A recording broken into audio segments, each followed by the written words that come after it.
Namo tassa bhagavato arahato samma sambuddhassa.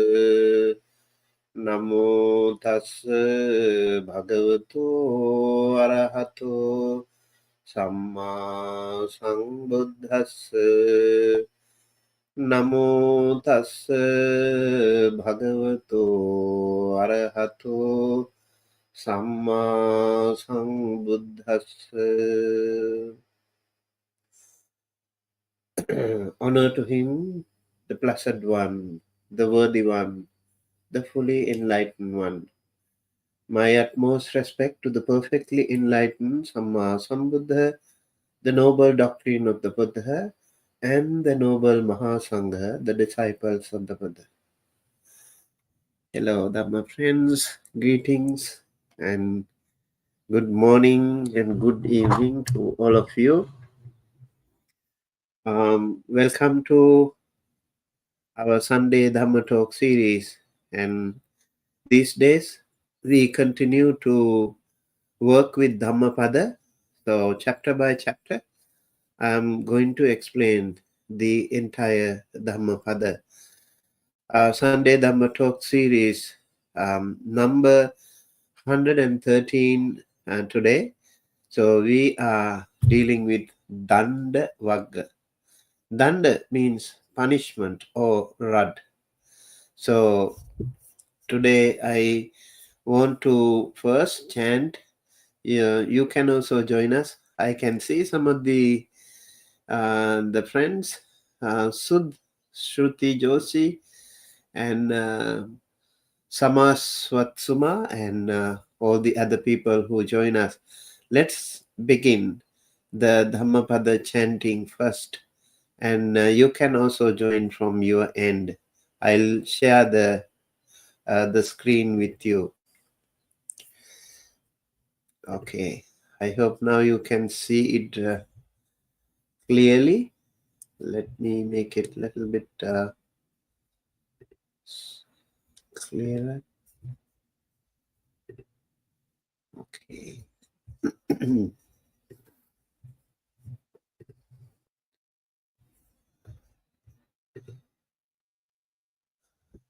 Okay, I hope you all can see and chant with me. Let's chant together. Okay.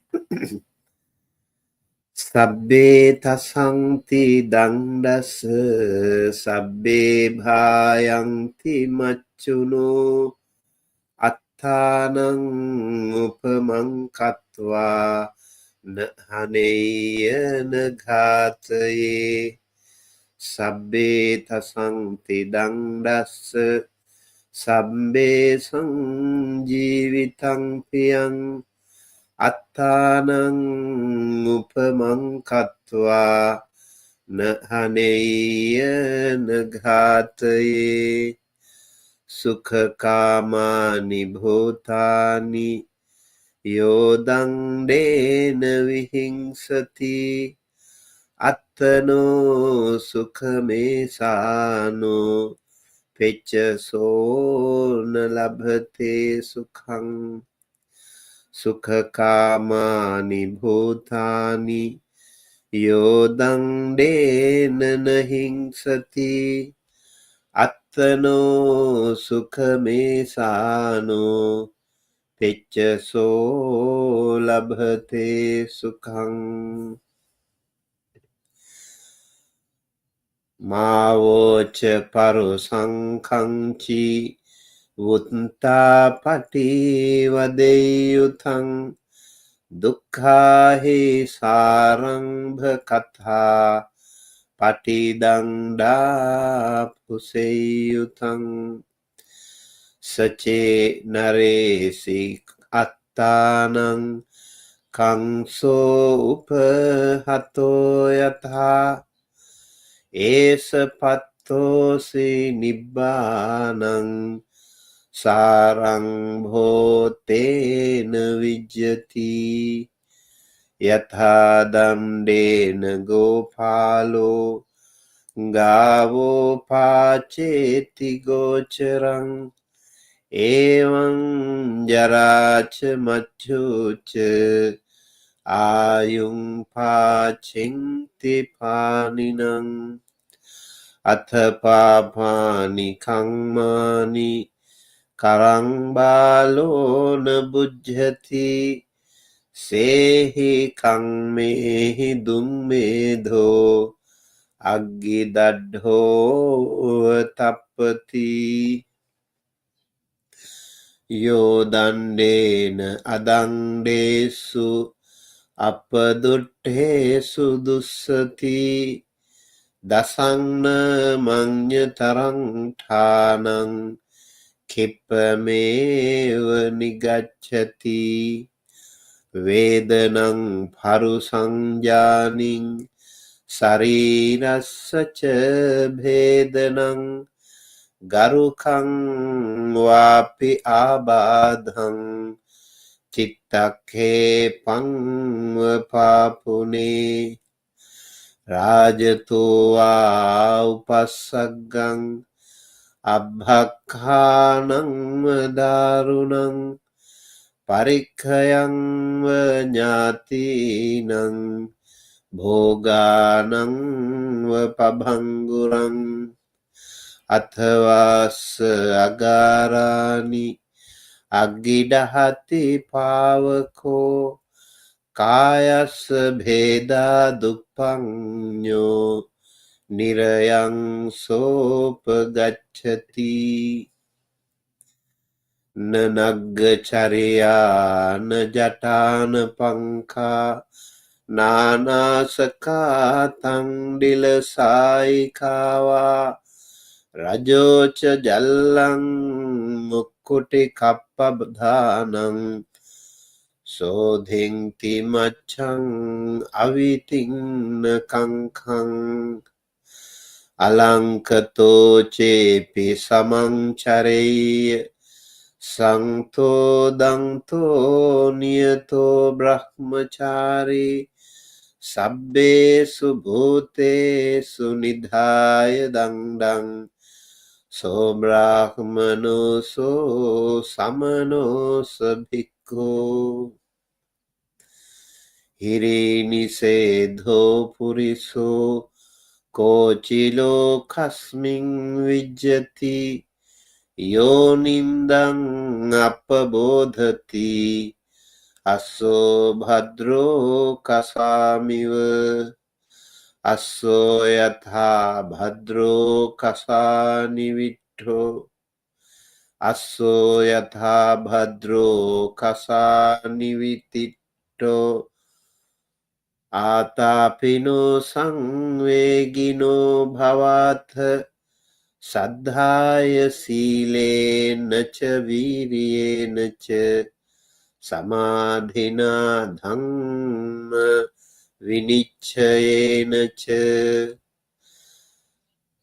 සම්පන්න විජ්ජා චරණා පතිස්සතා පහසත දුක්ඛ මිදං අනප්පකං උදකං හි නයන්ති නිත්තිකා උසුඛාරා නමයන්ති තේජනං දාරුං නමයන්ති තච්ඡකා අත්තානං Damayanthi සුබ්බතා.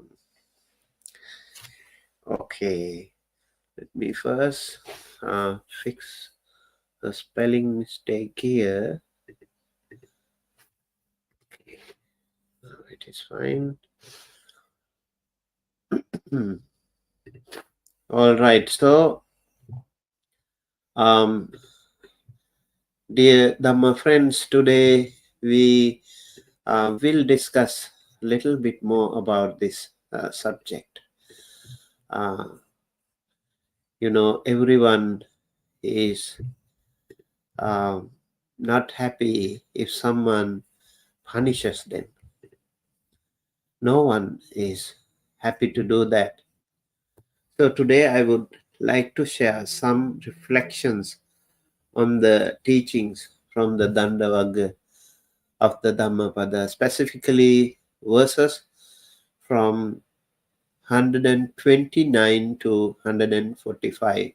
These verses focus on the profound teachings about violence, harm, and how one's actions affect not only oneself but all sentient beings. They offer valuable lessons on how to cultivate compassion, mindfulness, and moral disciplines in our daily life. You know, every one of us really like to be respected by others. Every one of us. Nobody wants to be harmed. You don't want other people to harm you. You don't want other people to damage you physically, even mentally. You feel so embarrassed. That is why in Buddhism we also have 5 precepts, for example. So the first precept among the 5 precepts is Panatipata Veramani Sikha Padang Samadhyami. I undertake the precept to observe, not to harm anyone, not to kill any sentient being, not to kill any living being. So this is very important. We respect others' family, others' life. When we respect others' life, the others will also respect others. So it is really, really the key aspect of Buddhism. Ahimsa or non-violence is one of the fundamental teachings of Buddhism. When it comes to this topic, we also, in Buddhist teachings, the concept of punishment and its relation to non-violence is profound. The Buddha often emphasized that harmful actions, whether physical, verbal, or mental, only lead to suffering, not only for those who are harmed, but also for the one committing the harm.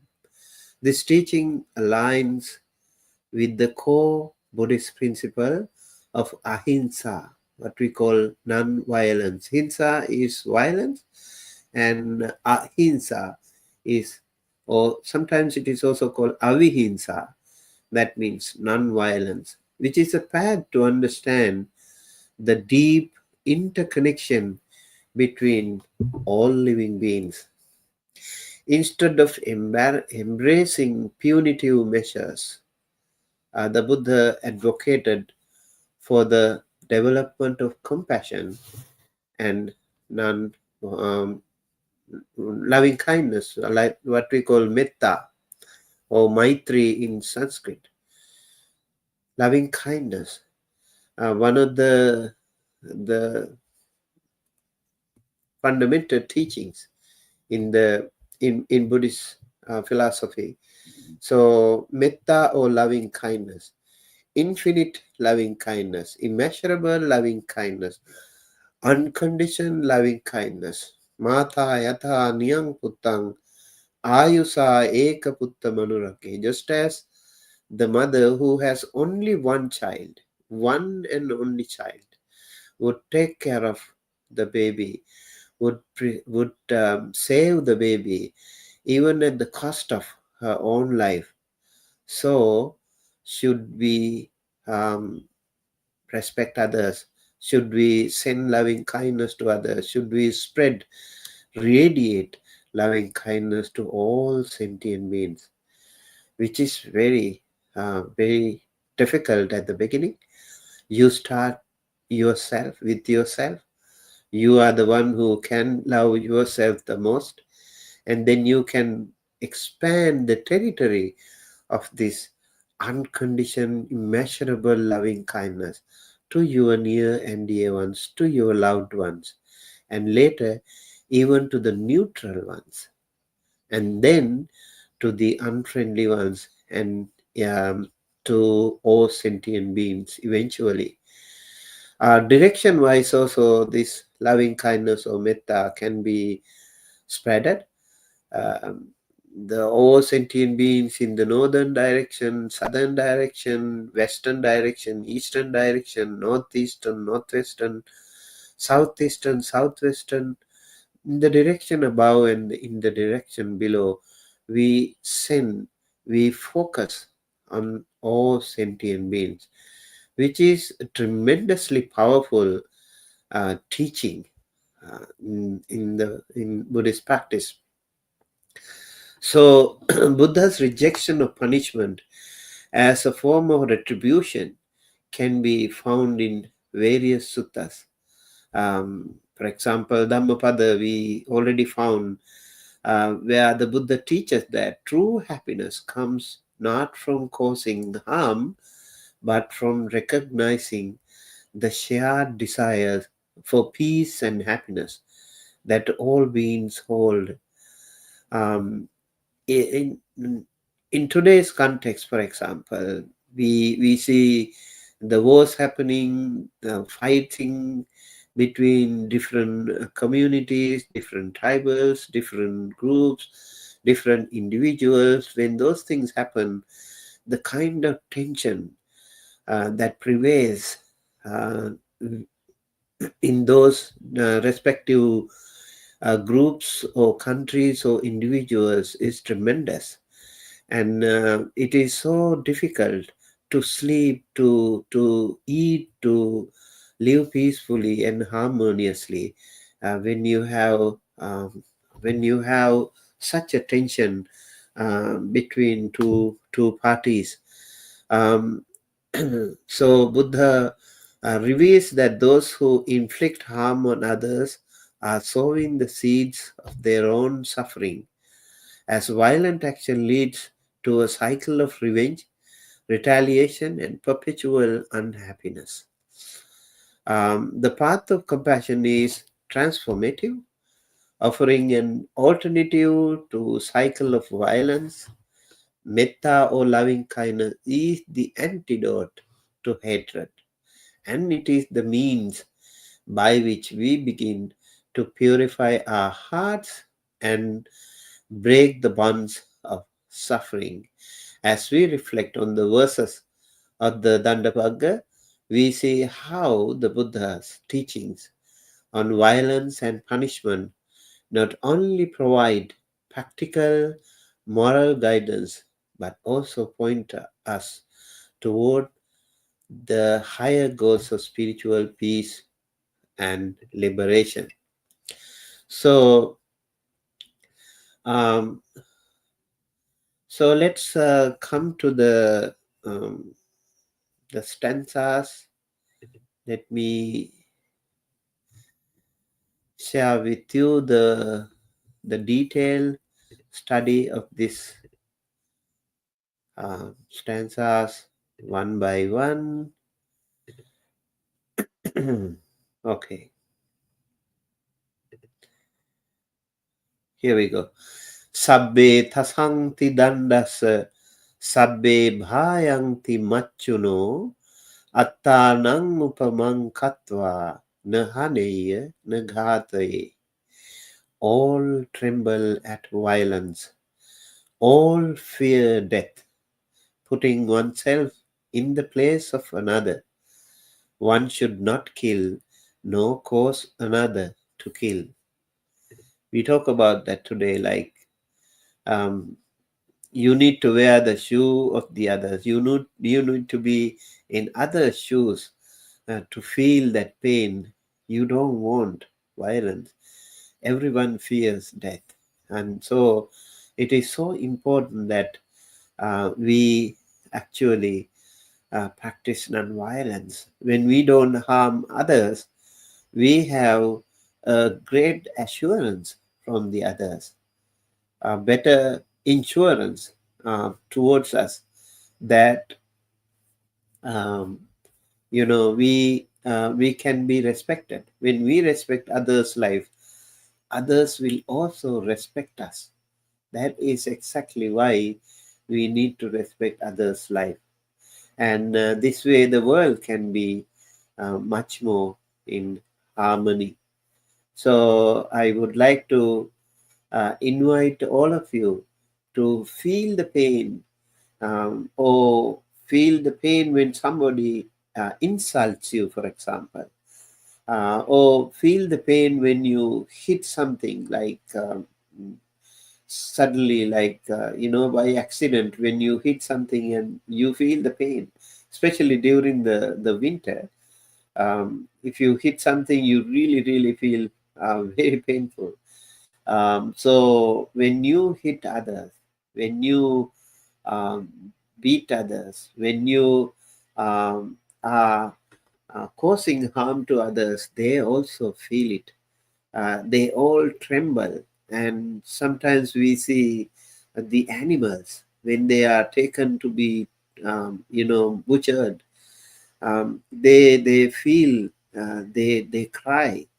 The tears keep rolling, and so we need to feel that same thing, similar thing. If someone needs to be killed, how difficult it is to bear. The pain is tremendous, incredible pain. So we need to respect others. We need to see, just as you feel that pain, the others will also feel the pain. Therefore, we need to respect others' life. Everyone fears violence and death. Recognizing this, one should place ourselves in the shoes of others and avoid causing harm, whether directly or indirectly. By practicing empathy, we see that just as we do not wish to be harmed, others do not wish to be harmed either. So this gatha, this stanza gives us a very, um, it calls us to reflect on the punishment, fundamental truth of interconnectedness. All beings, regardless of their nature or form, share the same instinctive fear of violence and death. As human beings, we often overlook the experience of others in favor of our own desires and comforts. However, this verse invites us to place ourselves in the position of another, to develop empathy, and to understand that just as we fear harm and death, so does every other living being. The core teaching here is none harm, ahimsa. By cultivating compassion and death, uh, by cultivating compassion and empathy, we come to the realization that harming others only leads to suffering, not just for them, but for ourselves as well.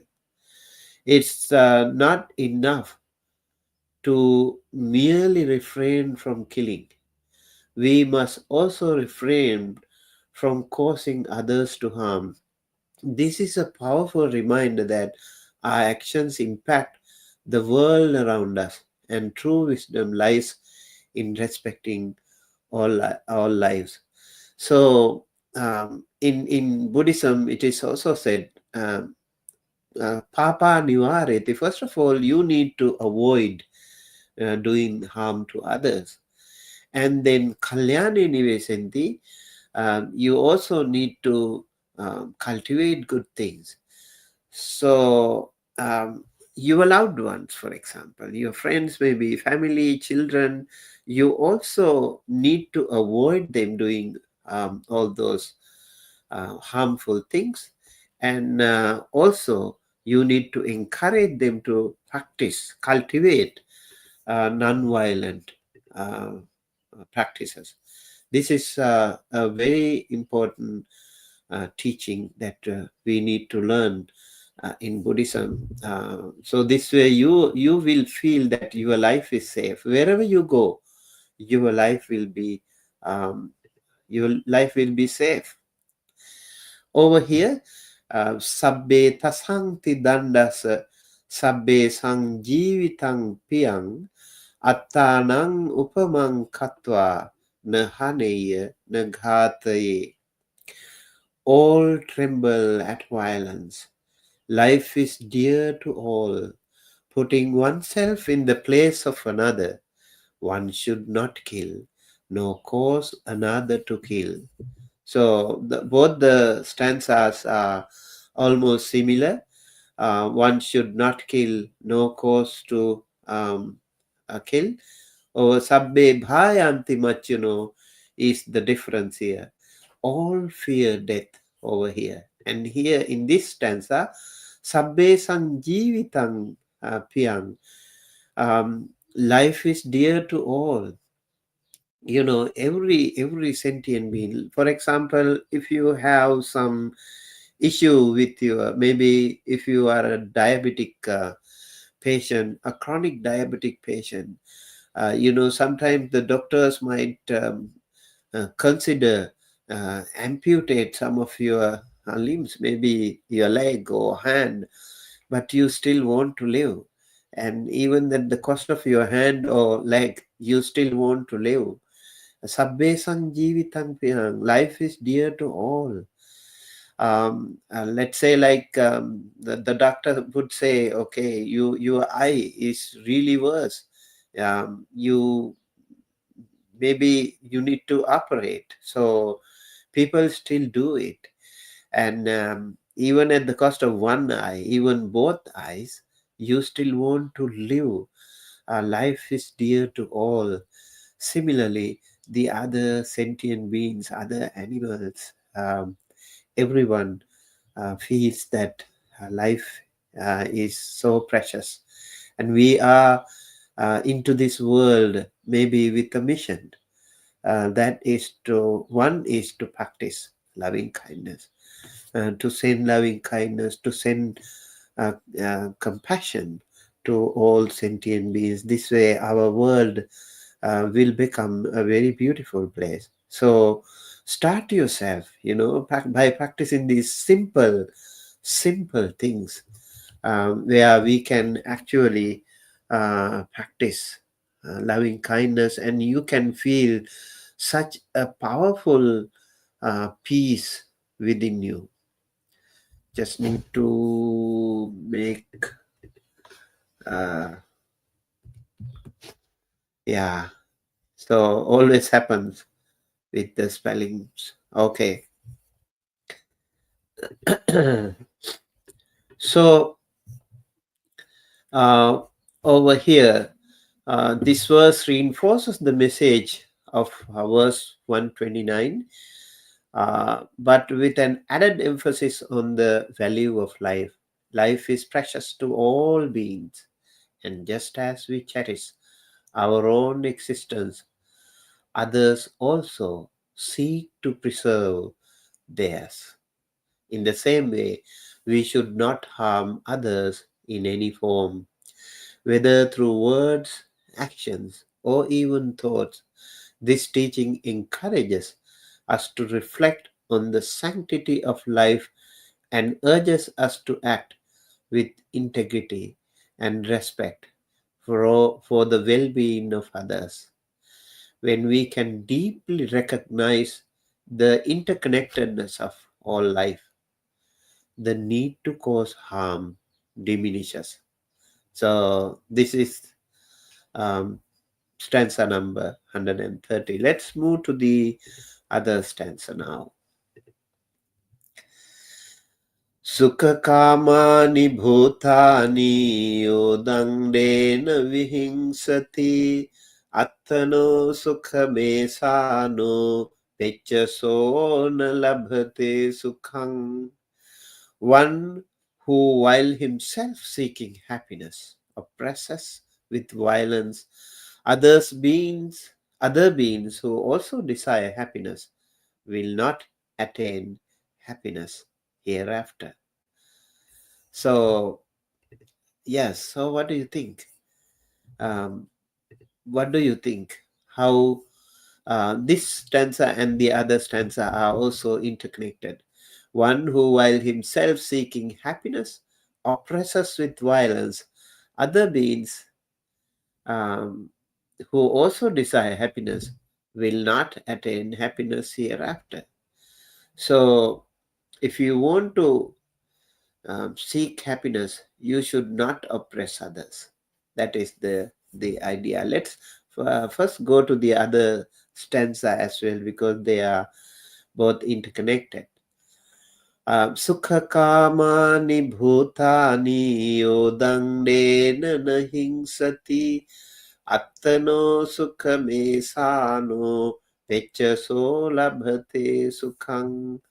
Over here, if we compare, you can see Sukha kamani bhutani yo dandena vihingsati, and the other one yo dandena nahingsati.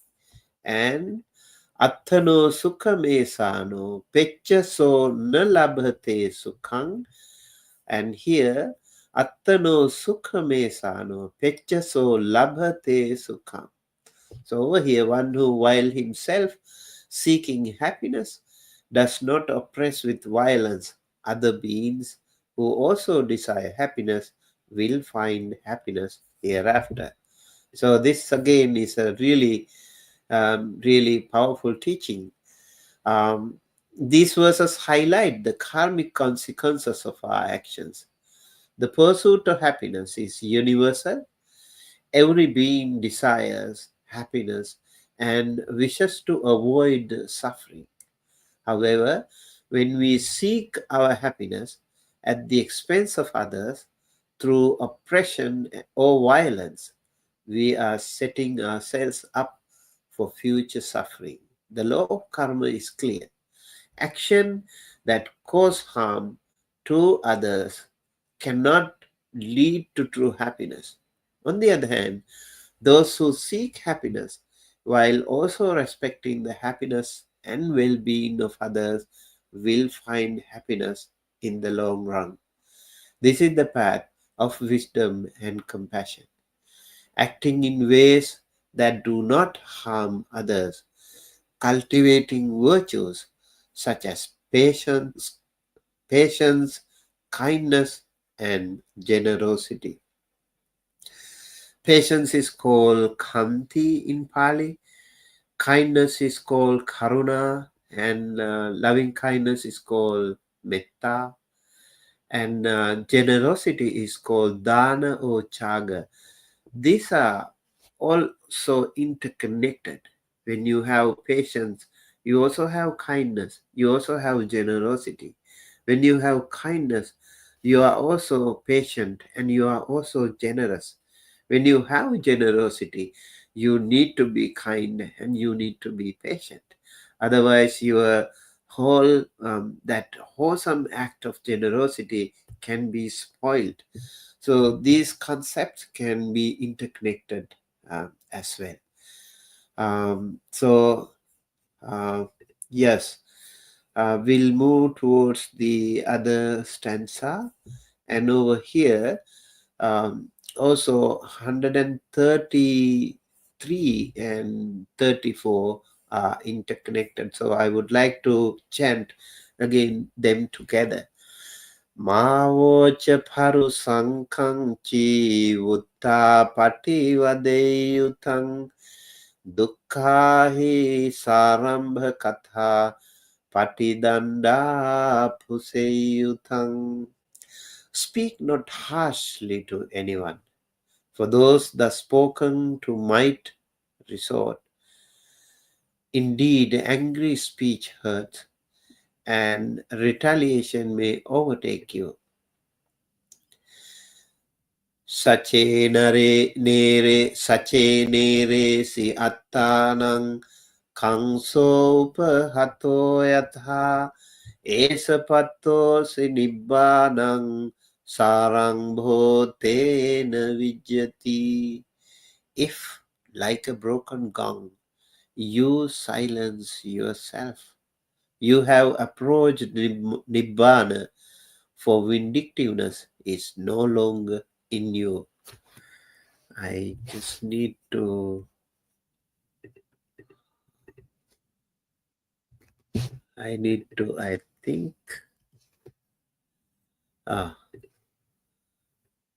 edit everywhere, it seems.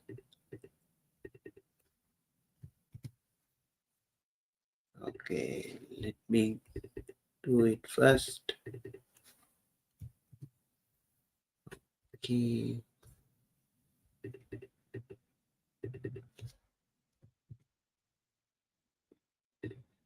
Okay. Now we go to here. Daṇḍa, rod or punishment. This is our main topic, so I want to make it correct. Sorry about that. And few more, almost done.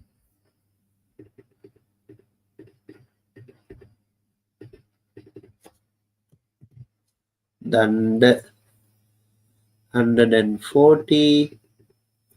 We have up to 145.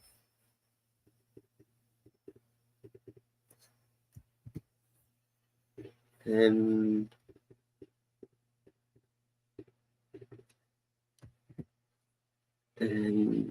142, 43.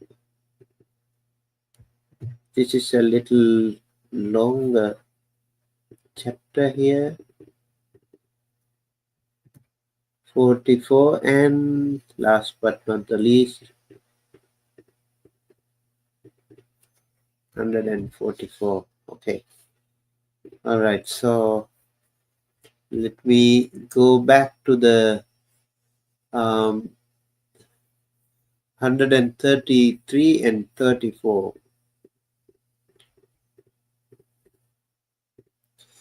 So this is where we were discussing about the punishment again.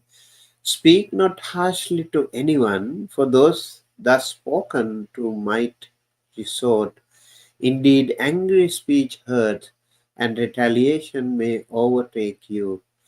If, like a broken gong, you silence yourself, you have approached Nibbana, for vindictiveness is no longer in you. These verses deal with the power of speech. Words have a profound impact. They can either uplift and encourage or harm and destroy. Harsh words often provoke retaliation, leading to conflict and escalating suffering. The Buddha advises us to avoid angry or hurtful speech and to practice calmness in our communication. It is said, the words, once you speak out, you won't be able to pull them back. So you can hurt others by using words, and which can even dismantle your lifelong communications, relationships. Even maybe one word is enough to break apart beautiful relationships. So we really have to be very careful. In Sri Lanka, we have a beautiful saying that says, "Rata vatakara vata bandat, kata vatakara vata bandinda bad." That means you can have a fence, you can have a wall all around your country, but you won't be able to have a fence or wall around your mouth. So it is very hard. We really need to restrain ourselves. We need to really be in control ourselves when we speak, because it might cause so much damage, so much harm on others. These verses deal with the power of speech. Words, this powerful impact. The ultimate freedom from conflict comes when we, like a broken gong, cease to respond with anger or vindictiveness. Silence in the face of provocation is not weakness. Sometimes people think, okay, be silent, to be silent, to not to react, can be a weakness, but actually it is a strength.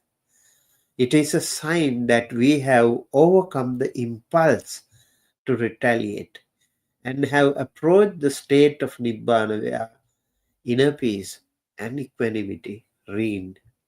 So I think it is better we restrain ourselves.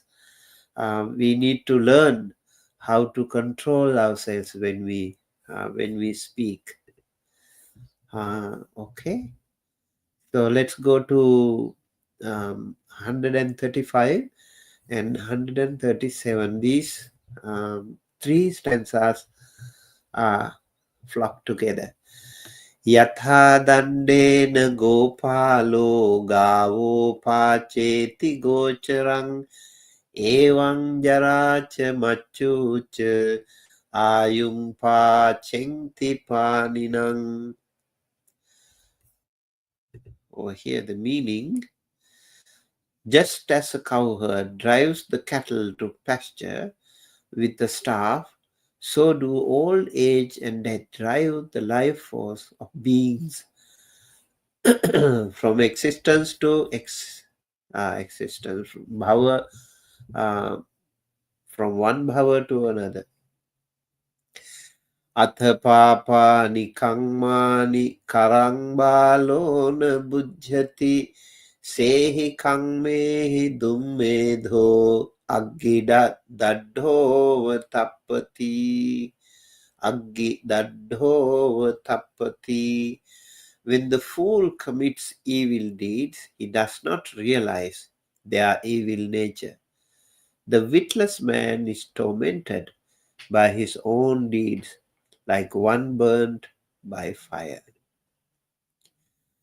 Yo dandena adangdesu appaduddhesu dussati dasanya manyatarang thanang kipameva nigacchati. He who inflicts violence on those who are unarmed, and offends those who are inoffensive, will soon come upon one of these 10 states. Okay. So these are the three stanzas that we need to again discuss together. Just as a cowherd drives the cattle to pasture with a staff, so do old age and death drive the life force of beings from existence to existence. When the fool commits evil deeds, he does not realize their evil nature. The witless man is tormented by his own deeds, like one burnt by fire.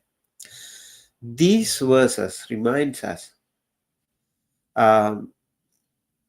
These verses remind us of the inevitability of old age and death, which are like the staff of the cowherd, guiding all beings towards their final end. However, the wise recognize the impermanence of life and understand the importance of living with moral integrity, while the fool remains ignorant of the consequences of his actions.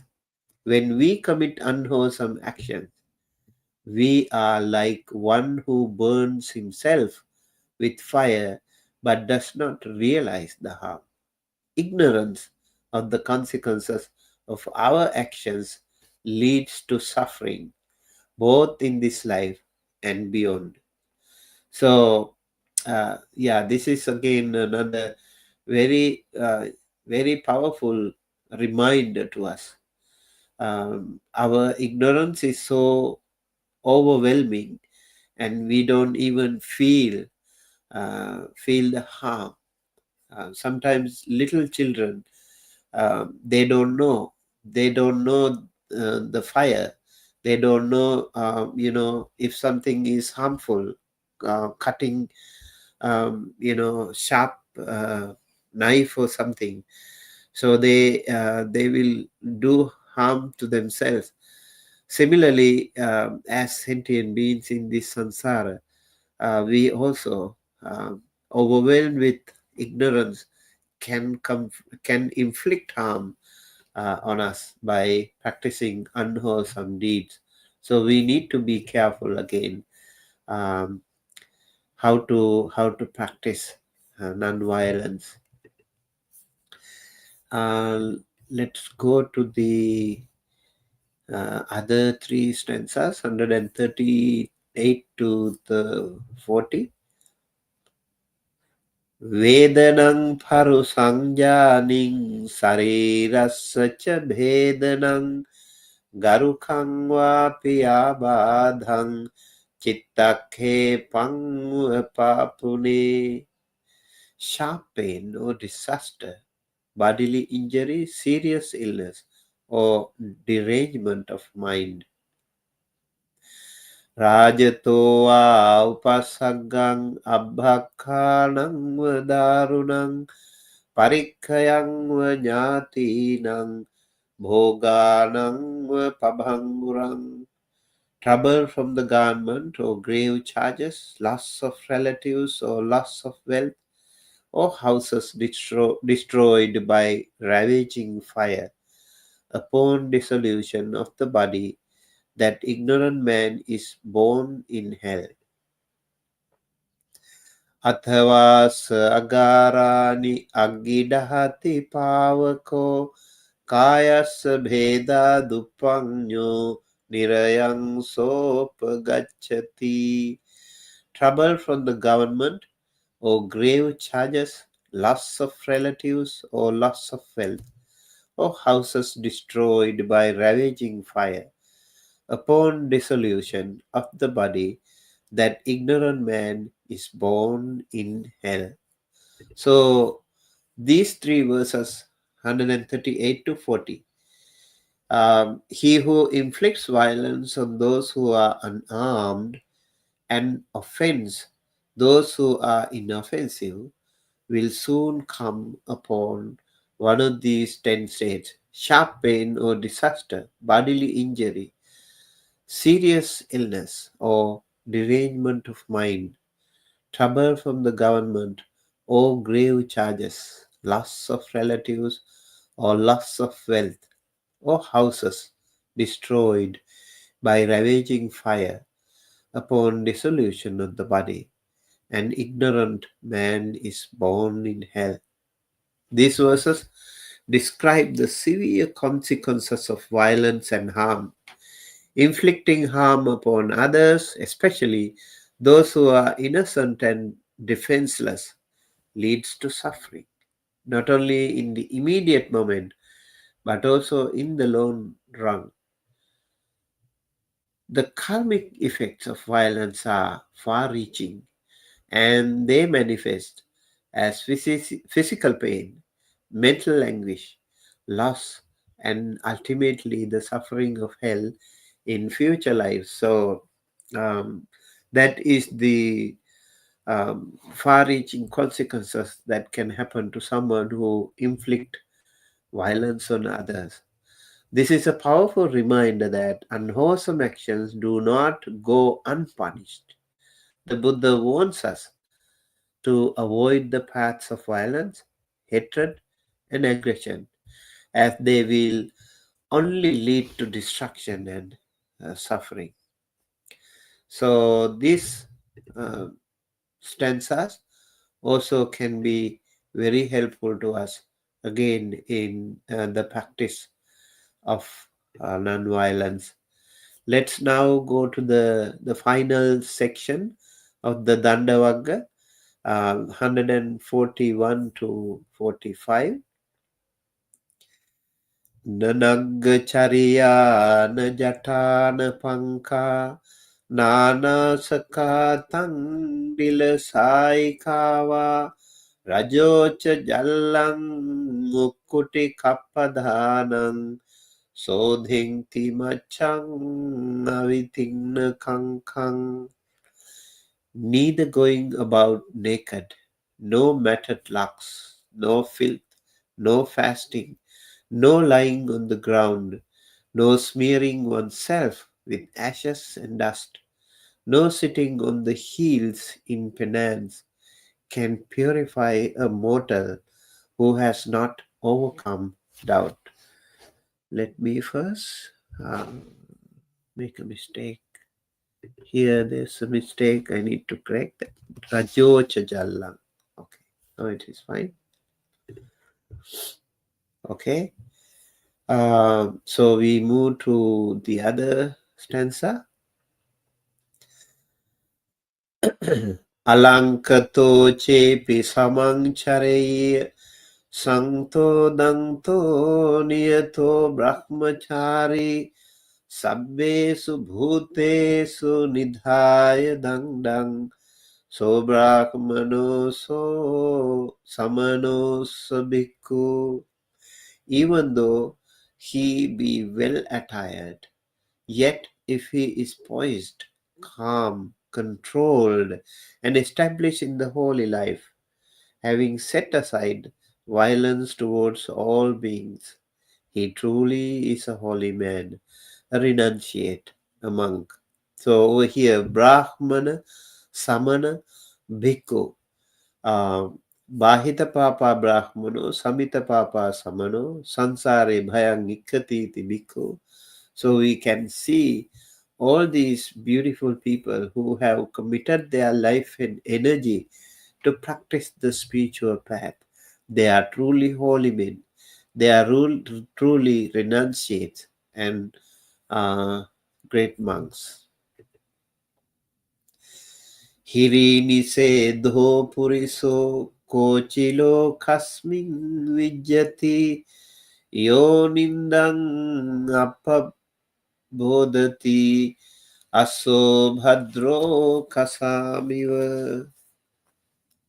We never check with this. This is 143. Hirini sedu puriso kochilo kasmin vijjati yonindang appabodhati. This is, need to edit this again. This should be appabodhati. Yonindang appabodhati aso bhadro kasamiva. Only rarely is there a man in this world who, restrained by modesty, avoids reproach as a thoroughbred horse avoids the whip.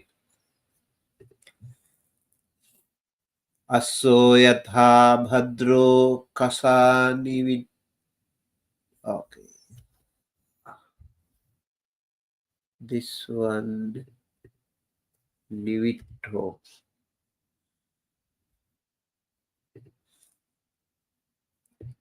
Aso yatha bhadro kasani vitto atapino sangvegino bhavatha saddhaya silena cha viriyena cha samadhina dhamma vinichayena cha sampanna vijja charana patissata pahasata dukkha midang anapakang.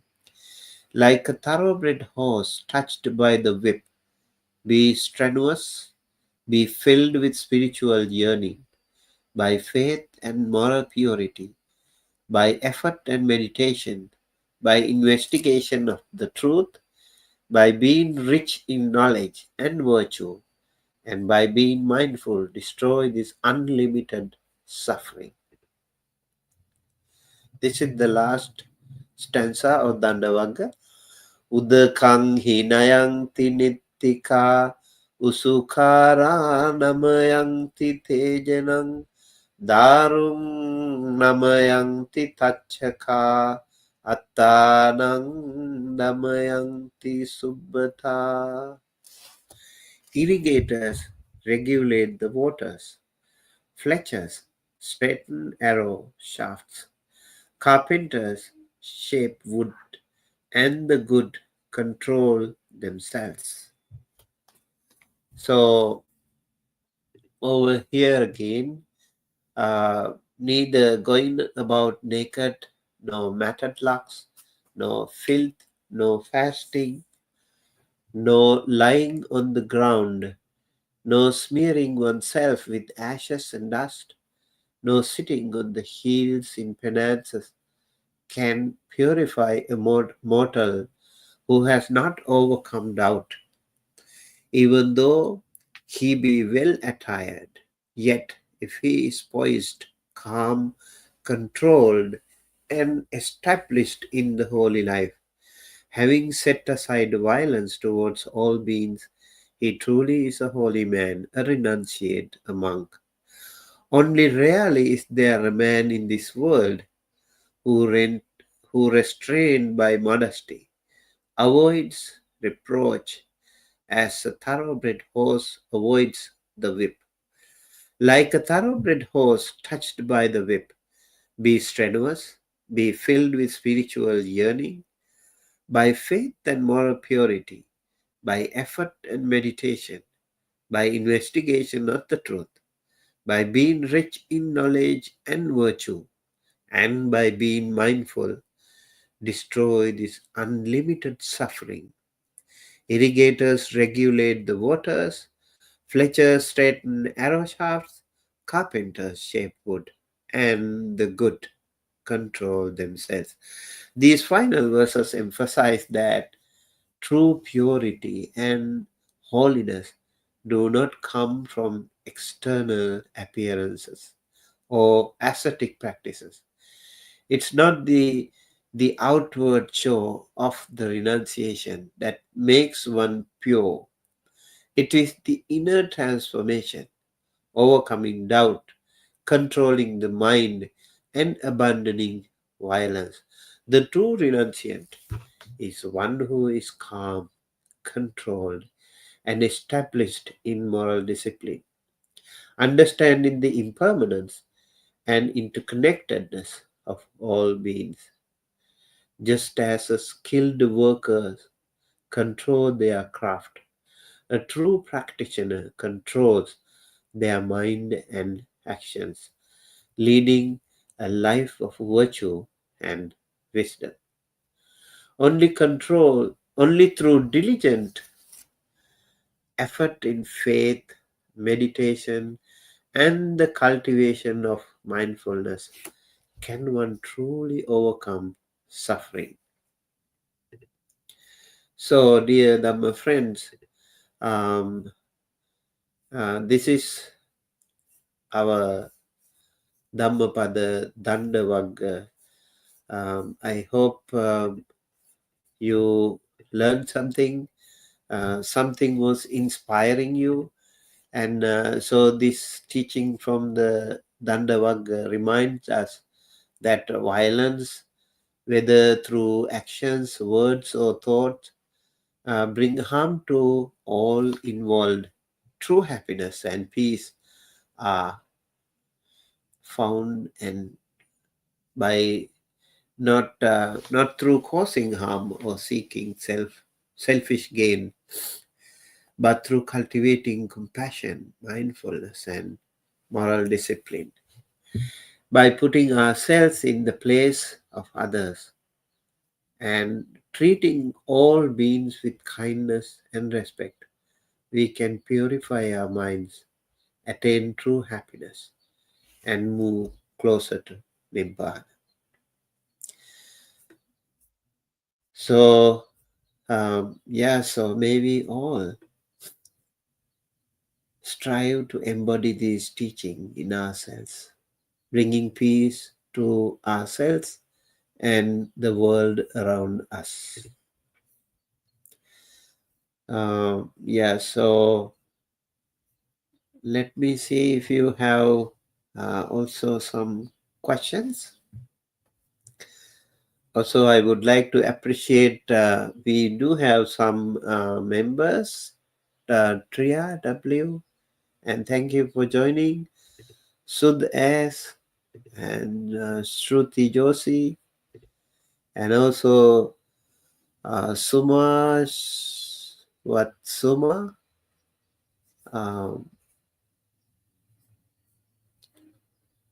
Okay, and we have yes, Madhuram Parihar and Guda Sachin and also Amaranta Arcadia, Castillo Gomez. We do have POK Bhante with a psychiatric patient who is trying to harm us. We can't control them. My three patients is at the moment is advantage for them to harm us. Um, these days I'm facing the problem at my office. Yeah. Yeah, if you have a psychiatric patient and if you are not trained enough to deal with them, I think you have to let them deal with those professionals. That will be very helpful. At your office, if you have a psychiatric patient, I think it will be difficult for everyone. Sometimes it happens. If that is a real psychiatric case where you can deal with such a um, client or a co-worker, then you need to work accordingly. But having said that, most important thing is how to maintain your own inner peace, not to deal with them violently, and also not to deal with them with any discrimination, with compassion, with loving kindness. You still can deal with them with all due respect to them, uh, kindness, compassion. You have to help them out, maybe leading them towards the right people to help them, recover from their difficulty can be very helpful. Yeah, thank you, POK, for the question. Gina, Shruti, for the people who don't feel fear of punishment, whether Marananusati would help them not to do unwholesome acts? Well, there are some people who don't feel fear or punishment. Um, so in that case, it'll be difficult. For example, some of the soldiers, they are trained to kind of chase the death. So it is very difficult because their mission is different. For the people who don't feel fear, they don't have fear, and they don't also have punishment. But when it really come to the issue, we can also see they tremble. Let's say like even a suicide bomber, they have been psychologically, physically, and mentally trained to destroy themselves. But if you can find some people still tremble, at that time, at the moment, they also um, fear death. Nobody wants to die like that. Nobody wants to be punished. If someone was caught up before exploding themselves, then they will also feel fear of punishment. So a lot of things can happen to them. Um, so they themselves suffer. They tremble. They shiver. Um, Nobody can really avoid that. Marana Nusati, I think it's a great way to remind that life is short, life is impermanent. So during the short span of our life, what we should do is to live peacefully, live harmoniously, without hurting others, without killing anyone, without physically, mentally, or even verbally. We should not harm others. That is the idea here. So sometimes I think we need to recognize our own mistakes, our own gray area. Rather than looking at others, maybe we need to look at ourselves. Where am I standing? What is my position? Am I doing okay? Am I strong enough? These are the things I think we need to focus. That way, our life can be much more meaningful, much more powerful. So little things like maybe killing mosquitoes, you know, maybe killing bugs. Some people have a knack of killing them, so they also need life. They also need to live. Um, um, just as we don't like to be killed. Snakes, for example, they also are part of our biodiversity, so we have to respect them. Other animals, other sentient beings, similarly, our fellow human beings, our neighbors, you have to respect them. You cannot harm them, you cannot hurt them. Also, you have to know how to live with them peacefully.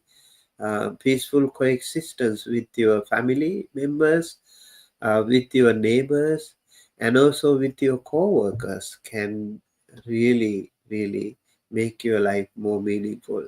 I think little adjustments to some areas of our life can be more productive. This is like maybe the final, like thinking of the marana, thinking of the death can be helpful in that way as well. Like those little mistakes that we commit in our life. So if we can adjust those things in our real life situations, I think the Buddha's teachings can be more practical. We can implement those teachings beautifully to make our life more powerful and meaningful. All right. Thank you, Shruti Joshi, for the question. And also, thank you, everyone, for joining us today. With that, I would like to conclude and looking forward to seeing you with another Dhammapada. And our next Dhammapada stanza would be Jara Vagga, the old age. So let's deal with it next week. And with that, we conclude. Thank you, everyone, and may you all be well, happy, healthy. Sabbe satta bhavantu sukhitatta sukhi dighayo bhava. Sabbitiyo vivajjantu sabbarogo vinasatu mate bhavattvantarayo sukhe dighayo bhava. Bhavatu sabba mangalang rakhantu sabba devata sabba buddhanubhavena sabba dhammanubhavena sabba sanghanubhavena sada sutti bhavantu te. Sadhu, sadhu.